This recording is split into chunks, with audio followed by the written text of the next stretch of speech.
Vill, welcome to Brighouse Town TV. We're just weeks away now from the start of pre-season. Well, I think it's about a week away for yourself, Tim, when you get the players back in. So how much are you looking forward to that?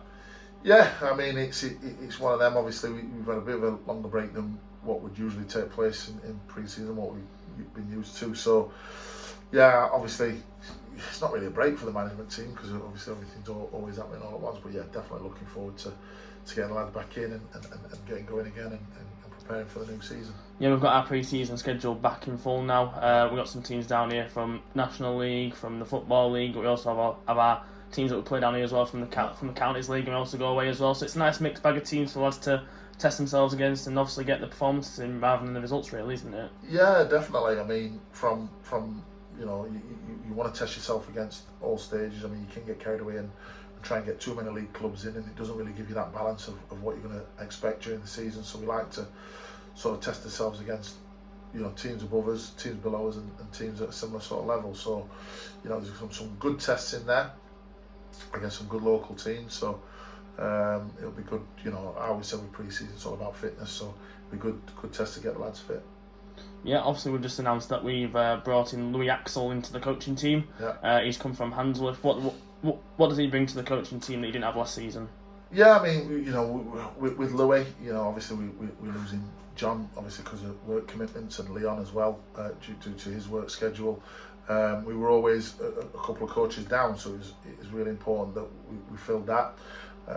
Spoke to Louis, obviously known Louis years, and he's been a manager at NCL, and he's obviously been an assistant manager as well, so he's well experienced in the role. He's also involved in college as well, in the educational side from a football and sports perspective. So there's a vast array of experience there and knowledge in terms of players and recruitment, and also he's a good lad as well, which is also always important. So he comes into the team knowing or into the management group knowing everybody and the familiarisation there. So he'll bring that a different set of eyes and a different set of perspective in regards to how he views the game, which is I always like that in my coaching team. I always like people to challenge sort of my decisions and look at why I do things and question that and bring something to the table, which Louis will do. Yeah, also since the turn of the season we've had a number of players depart us, Yeah. The likes of Brett Suter, TJ, Yeah. Aiden, To name a few. Lawrence, just to name a few. We've had obviously Yeah. a number of players leave the club. We've hardly heard from yourself in terms of those Yeah. departures. Obviously, it is a decent number of departures. So, Yeah. what would you want to say on those lads that have left the club? Listen, they've been brilliant for us, So with the likes of Lawrence and Aiden, two great lads who came into us. Aiden, when he came into us, had not played so much football, and Lawrence had come into us, not sort of being established at this level, and have come in, listen, learn. And one of the things that sort of is a bit of a blessing and a curse with myself and the coaching team at this club is, we've got a track record of moving players on and bringing players in from obscurity or with no reputation or with no sort of experience at this level, at step 4 or in this environment, improving them, working with them, improving and with them and enabling them to step up. And one thing with Brighouse, unfortunately it's never going to be a destination for a lot of players. It's always going to be a pathway, and that's what we have to accept. We haven't got the sort of finances and resources to go and sign big players, so from that aspect we have to look to nurture players, and that's what we've done, with the likes of, as I say, as the names you mentioned there, Lawrence and Aiden, and them going to guys is brilliant for them, really pleased for them. The situation with Corey, a little bit different. Corey's, he's got a large young family, and it was just the sort of demands of at our level and the sort of financial situation that he got offered. It was too good for him to turn down. So obviously with that it goes with our blessing, because we couldn't match what we could receive elsewhere, and he goes with our blessing. He did brilliant for us, and he's a great lad. That TJ's a little bit different. TJ again, great lad. I've known TJ, when I first started managing. TJ was sort of with me in Sunday football, and I started a football career there.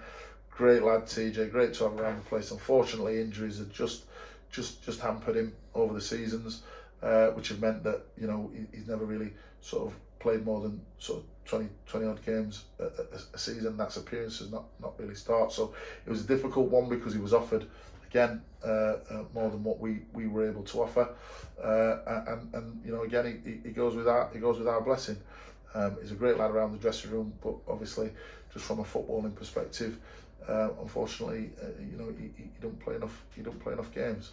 Yeah, and with those departures as well, obviously we were expecting some incomings. We've announced 2 so far: Brandon Webster, Luke Dean. First on them 2 lads. I'd like you to get them into the club. Yeah, Luke, I've been, you know, everybody, you know, it's no secret I've been admiring Luke Dean. You know, the quality and the personality and the experience that he brings is a no-brainer. I've been after Luke for a while, and I'm really pleased that I've got him. And Brandon, you know, he really impressed me. Sort of when we played Ossett, I think he was their best player. You know, he's strong attacking, good in the air physically, and not many of our sort of attacks sort of come from that side. And you know, we got 4 really good goals against Ossett that day. And you know, I had a chat with him, and you know, he's a great lad, a great personality as well, and I think he'll do really well with us. He's keen to learn. Excuse me, really eager. And I think he'll do really well with us. So yeah, really pleased about that. I mean, we're currently still, obviously, you know, we're always looking to improve the squad, no matter what time of year it is. But obviously, with anything, it's holiday season, and a lot of the lads are away, and bits and bats. And then you've got the other sort of factor of money. Money's always a big factor, and you know, we are not in the market of some of the teams in our league, and unfortunately, we're competing with teams lower down. And one thing, as I said, and you know, it's a blessing and a curse at the same time, that we've been really good at in terms of a coaching team and a management setup, is being able to recruit players that people aren't necessarily heard of, and making them into really strong and top players. You know, you're talking about the likes of Javel Clark, you know, Sam Reed, Lawrence Sahendo, and even Aidan, you can put in that, and Harrison Beeden. You know, the list goes on really, in terms of, you know, players that we've kind of sort of brought from obscurity. You know, Gabriel Johnson, Aaron Martin. So these are all players that have sort of come into us from nowhere, and we've improved them and made them into good players. So that's the recruitment model that will continue, to give players an opportunity, to give players an environment where they can grow and improve and hopefully kick on from us, and be competitive at the same time. And we've managed to do that season on season, and this next season or this season will be no different. And just to keep the fans happy as well, I'm guessing we've got some more incomings coming in the next few weeks. Yeah, definitely. There's a couple more we've got to get over the line, but it's just a case of holidays and availability. I was on holiday last week, and as I've come back, a few of the lads I've been speaking to are away, or to get the actual physical paperwork done, we're currently away. So that's all it is really. And finally, Bill, as I say at the start, 1 week away from pre-season, I bet your head's been ticking to get started again. It has. You know, it's one of them. There's a buzz about the place.